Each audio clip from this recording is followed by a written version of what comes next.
he said, I just can't believe it. My wife died a year ago, and ever since then, I have been inundated on the computer, on the telephone, in the mail with all of these scams. And the light bulb finally went off in my head, and I thought, they're after widows and widowers. Well, where are they getting that information? Well, obituaries. You know, these people are sitting in Kiev, Ukraine, in Jamaica, in UK, out of this country, reading the Green Valley News online. They're reading the obituaries. And think how much information is in those obituaries. I mean, they know what you did, they know who you married, they knew where you worked, your kids, your grandkids, and then they can go into Facebook and they can see if your grandkids or anybody has a Facebook page in there. And then they can gather that bit of information and another bit of information over here, and they gather some over here, and then they've got a really good profile of who you are, so that when they come at you, they know exactly what to say. Well, I got thinking about that when my dad died. My mother didn't get, she had his obituary in 2 different papers, but she didn't get these phone calls. Well, guess what? She doesn't live in a retirement area. They specifically target retirement areas. They know we're not sitting down here in mud huts. We've worked hard for our money. We have some put away. They target our area code and our zip code. So we are specifically targeted. So these are our 3 action items that we have. Hang up, delete, and shred. And I want to tell you about the hottest scam going around town right now is medical alert device. Okay, this is already morphed. They have already changed it because these guys are smart and they adapt. It's already changed from medical alert device into medical devices because that covers a whole range of area. I mean, how many people in Green Valley could use a medical device? You know, and if you have one ordered, it sounds like this. Hi, I'm John. I'm calling from the shipping department. We have your prepaid medical device ready to ship. I want to verify your address, and we just need a small shipping charge. That's where they get your credit card number. And then they're off and running. So be aware of that. And it is not in our nature to hang up on people. We are nice people. We are kind people. And if you have to practice, I say, you just go home and you just practice slamming that telephone down. Just slam it. It's your phone. You don't have to answer if you don't want to. There was a lady that called one day. She said, every morning they call, 6 o'clock, over and over. They call and they call and they call. And I said, you know what? Just go down and get a whistle. And you blow that in that telephone. Well, she told her son, and he said, you can't do that. What if it breaks their eardrum and they sue you? And I said, well, that'd be good. We'd know who they are. Yeah. So the thing on the computer, we have been getting, this is a familiar one that's going around right now. When you see the FBI notice on your computer page, and it is absolutely authentic, and it said, we have detected that you have been on illegal child pornography websites. Well, now that freaks you out. Who wants to tell anybody that? You know? And what your computer is absolutely frozen. You have to call this telephone number, and maybe we can straighten it out. And if you call that telephone number for $350, they'll drop the charge. Mm-hmm. But guess what? Your computer is frozen. You're out $350, and they have your credit card number. I actually had a man come up to me after one of these, and he had his photo by the FBI thing. Now, does that freak you out? A photo. And on your computer, right in the middle on the top, is the camera.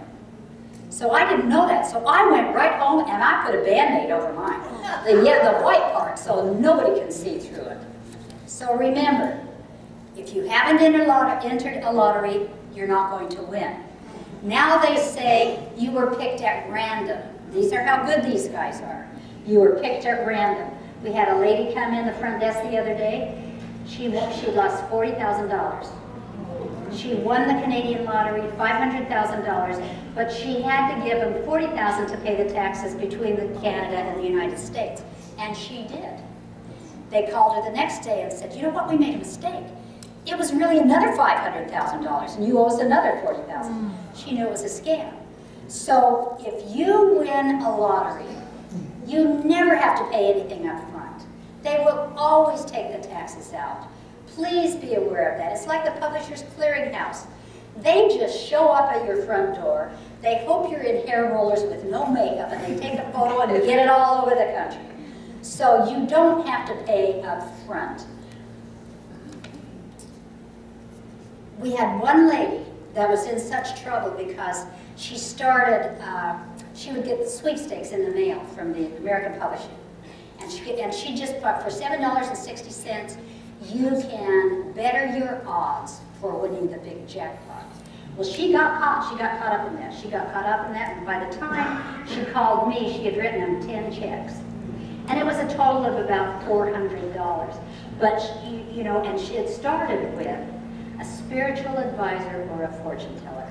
So beware of spiritual advisors that tell you, oh, if the sun comes up and the moon comes up, and Thursday is next week, you're going to win the jackpot. No, don't believe them. And remember, they're your best friend, and they want to be your best friend. The IRS is not going to send you a notice that you get a refund. I just guarantee you they're not going to do that. So remember, please shred whatever you have that comes in the mail. If you've already been victimized, please know that you are not alone. 20% of people in Green Valley, or 20% of people over 65 have lost money. So don't feel alone. And we really have bad statistics on this because people are ashamed and they don't want to come in and they don't want to tell us.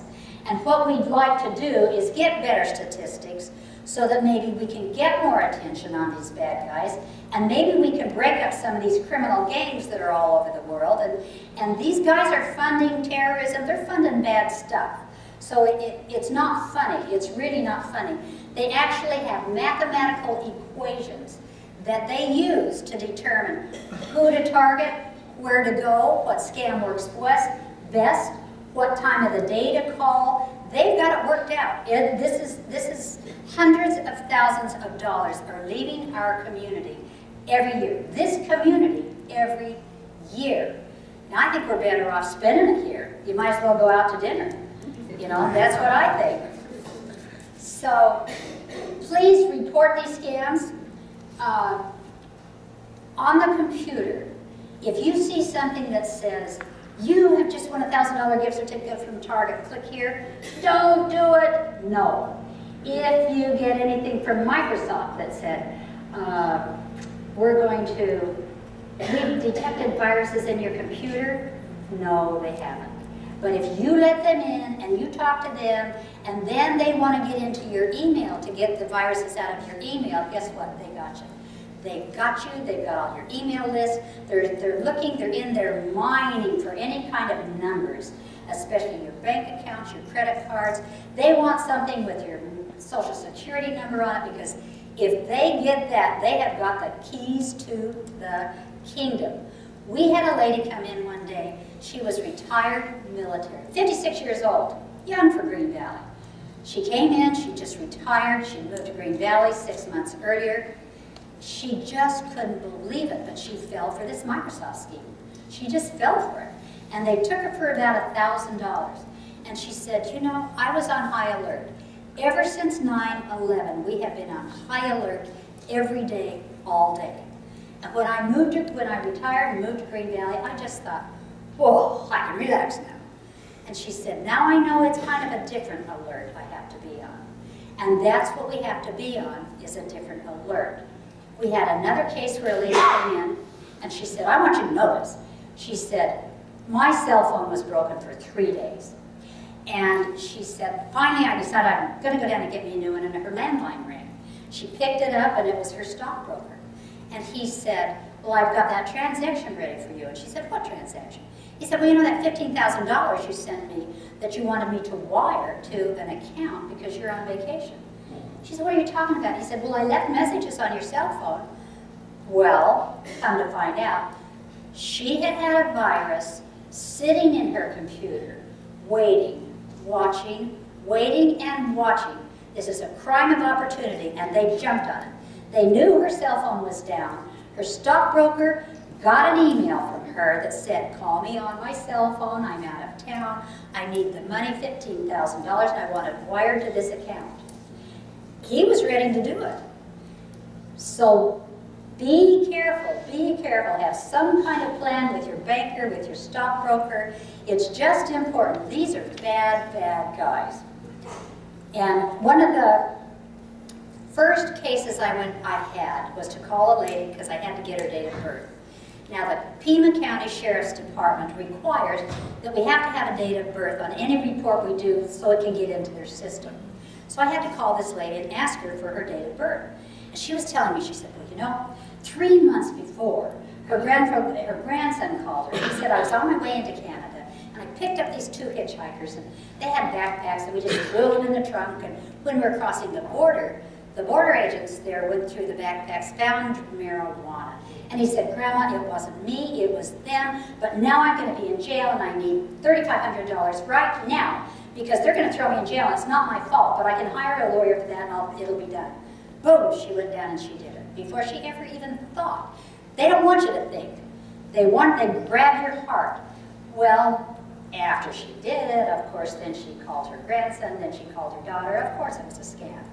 But 3 months later, they come back at her, and they said, this is Jack, and I'm calling for Janet.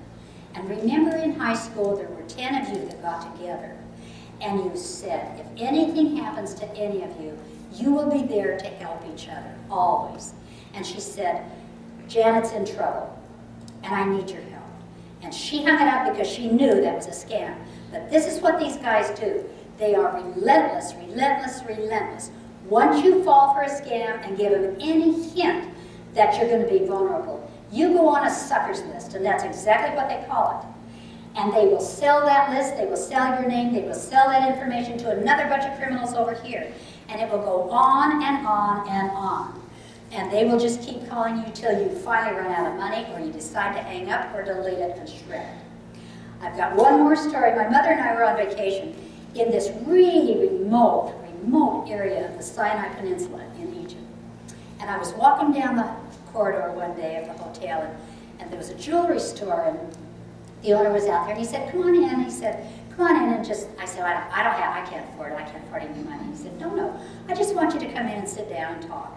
And I thought, well, maybe he just wants to speak English, so I'll go in. And we were having tea, and we were talking, and his phone kept ringing, his phone kept ringing, his phone kept ringing. I said, wow, you are a busy man. And he said, well, it's this guy from Nigeria, and he's won this money.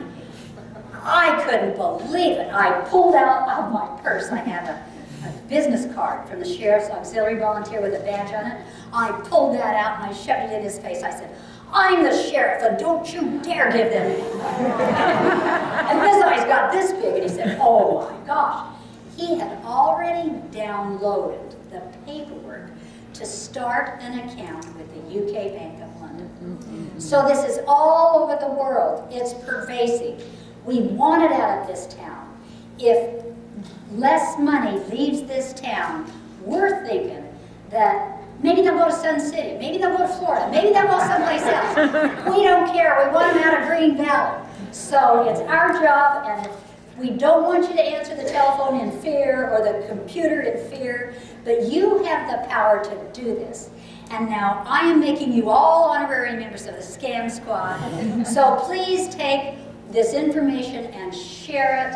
And I thank you all for showing up here today.